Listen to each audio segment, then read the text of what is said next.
masolo ya moto botikela ba wewa ba maseba, masolo ya kwanga botikela ba teke, kasi masolo ya agence de transfert d'argent botikela CH Money. Ndeko papa, ndeko mama, yo oyo ozwami na mikili ya poto, olingi otindela famille na yo mbongo na Kinshasa, CH Money, agence de transfert d'argent ezawana pona ko servir bino. Yo pe oyo ozwami awa na Kinshasa, olingi otindela ndeko na mbongo na mikili ya poto, benga biso na numéro oza komona. Agence CH Money tosalaka mikolo nyonso. Veni oyo kombo nango Mahenge, aveni oyo tocholeka kombo nango Mahenge, oyo elandi biso tozomona kombo nango Dodoma, tokomi na aveni Dodoma.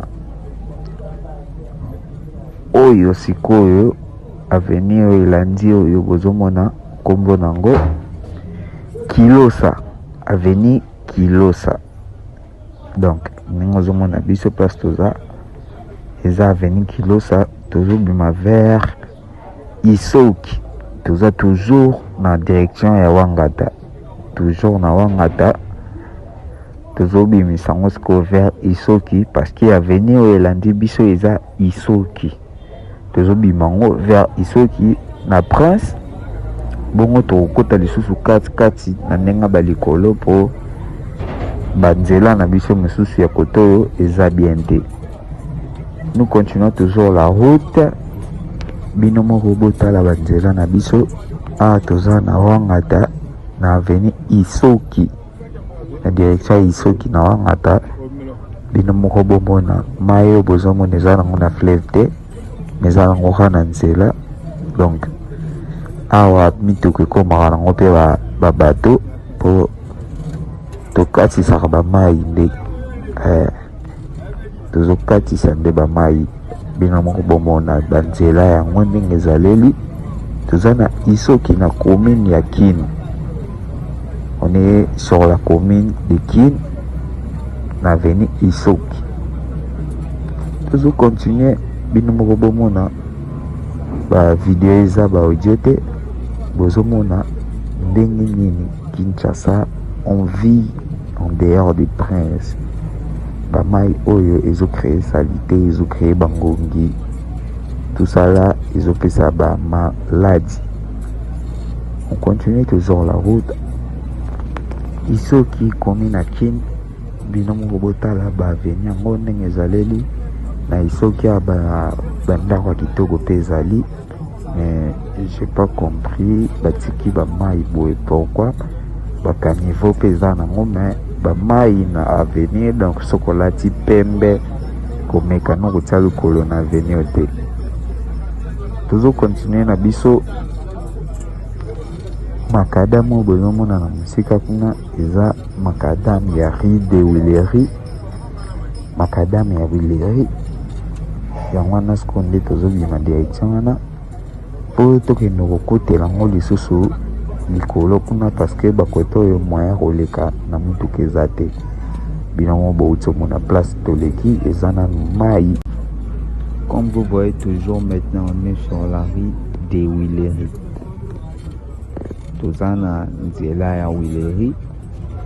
La route Willery yango wana séparée Lingwala na commune ya Kin, mais nous continuons toujours vers la commune de Kin.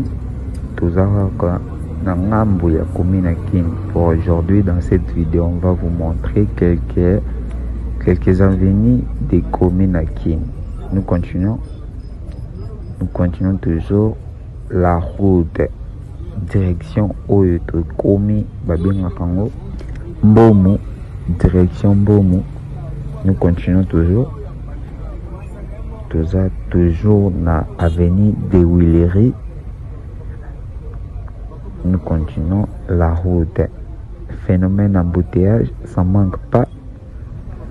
Toujours kende kaka eza moko ya biloko déjà tokoma komesa na nango de traîner sur nos transports koumela vers nzela et comment déjà habitude pana biso parce que banzela eza mingi te, yango wana tozalaka trop coincé na ba embouteillage. Nous continuons la route à venir au Bomoni au Babengarango, Chouapa. On a venu Chouapa. On est toujours sur la route Willery. La rue Willery. Nous continuons toujours le cas direction Chouapa. Oyo Elandi Itaga. La direction Itaga. Toujours continuer, toujours.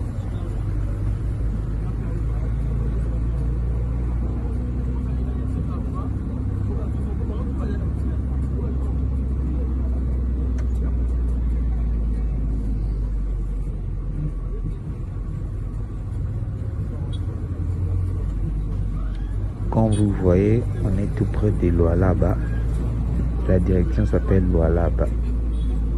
Pour ceux qui ne savent pas, on est sur la commune de Kinshasa.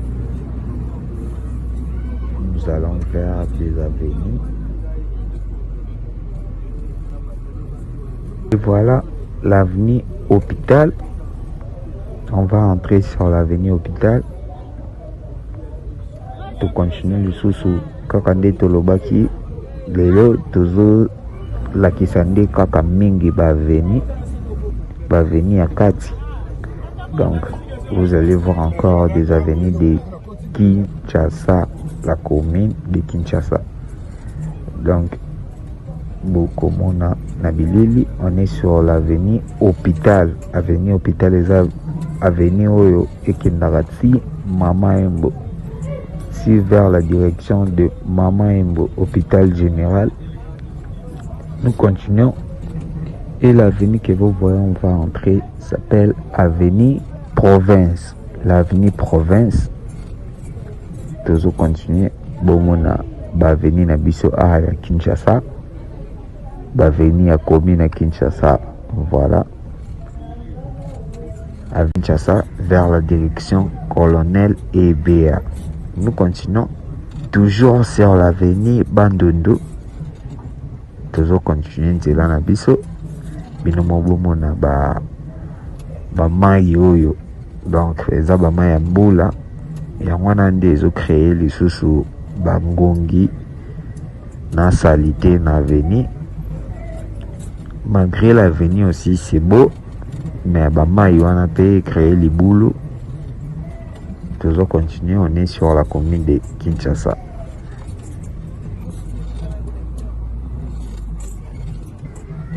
Peu importe l'avenue, banda kweza, mais salité, ils ont karaté na Congo. Vous voyez, banda kwa bien za pembe ni medamai, ils awa. Et puis, ce qui est très louche, ils ont na avenue bazana caniveauté. Avenue bazana caniveauté. Yango moni bama yo nyonso ezo telenga na place à kokende zate. Toujours continue toujours de la biso. Et l'avenue que vous voyez s'appelle l'avenue du Livre. L'avenue du Livre. Nous avons passé par cette avenue. Avenue Rwanda, toujours côte en haut. L'avenue du Livre, toujours dans la commune de Kinshasa. Bo Monaka, ba avenue Nabiso Yakati. Comment ça se passe? Allons-y, let's go. L'avenue du Livre. Yangoyo. Nous continuons toujours la route. Et si vous voulez voir presque toutes les places de Kinshasa, abonnez-vous parce qu'il y a des places qu'on ne vous a pas montrées. Il y a des endroits qu'on n'est pas encore montrés. Abonnez-vous pour voir presque toutes les places de Kinshasa. Ici, on est sur l'avenue du Livre dans la commune de Kinshasa. Il y a des endroits qu'on n'est pas montrés parce que Kinshasa, c'est vaste. Parce que Kinshasa, c'est vaste. Kinshasa, c'est tellement monene. Ils ont une place où nous de la Kisibinoté. Et ceux qui vous ont besoin de côté lango ou tikala connecté sur la page Bao Kabilengi TV. Et la direction que vous voyez, c'est Wangata. La direction de Wangata. Nous continuons toujours notre route. Toujours, continue toujours de la Nabiso. ba vidéo ya boye bokomona ngo nulle part à part chez biso bayoka Bilengi TV chaîne moko ya malonga, chaîne oyo elakisaka bino bosolo, chaîne oyo elakisaka bino makambo oyo ebombama. Nous continuons toujours la route, toujours na commune à Kinshasa. Vous voyez la commune de Kinshasa, oiza ba parti oikangama na Gombe. Ba parti ya suka ya commune à Kin, oikangama na Gombe. Nous sommes toujours sur l'avenue du Livre, avenue du Livre, Trobimango peu boulevard, pour bien comprendre l'endroit qu'on est. Pour nos bateaux, Trobimango boulevard du 30 juin. Commune à Kin et Kangamina boulevard. On continue toujours la route. Moi, embouteillage, mais c'est bon. Toujours avancer un peu. Ndenge kaka bozomona na bilili.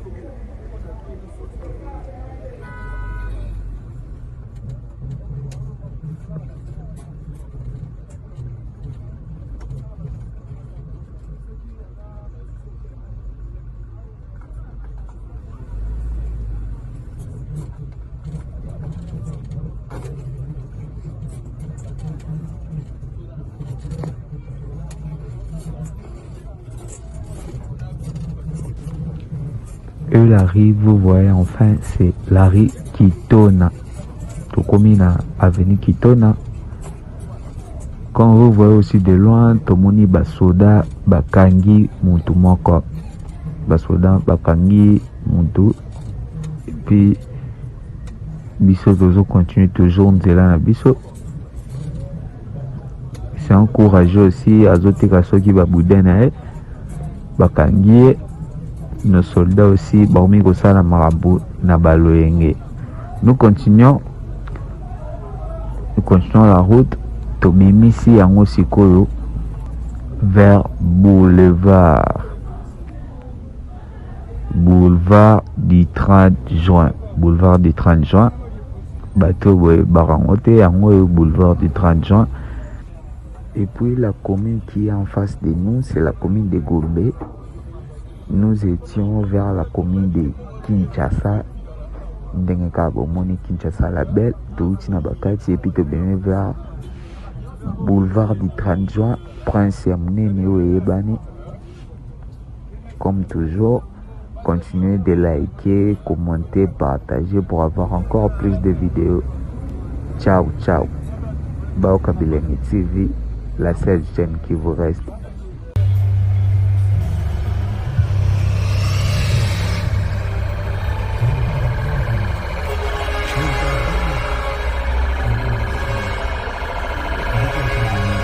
Les Congolais ne changeront jamais.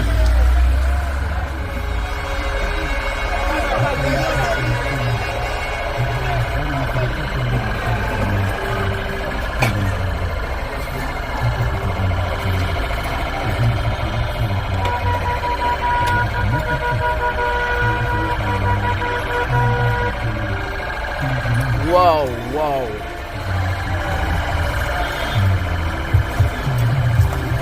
Eza kimoyibi oyo.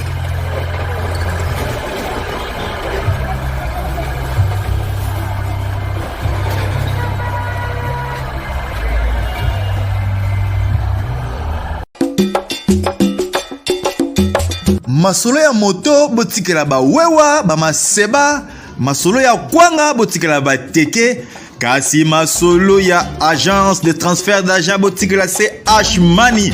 Ndeko papa, ndeko mama, yo oyo ozwami na mikili ya poto, olingi otindela famille na yo mbongo na Kinshasa, CH Money, agence de transfert d'argent ezawana pona ko servir bino. Yo pe oyo ozwami awa na Kinshasa, olingi otindela ndeko na mbongo na mikili ya poto, benga biso na numéro oza komona. Agence CH Money, tosalaka mikolo nyonso.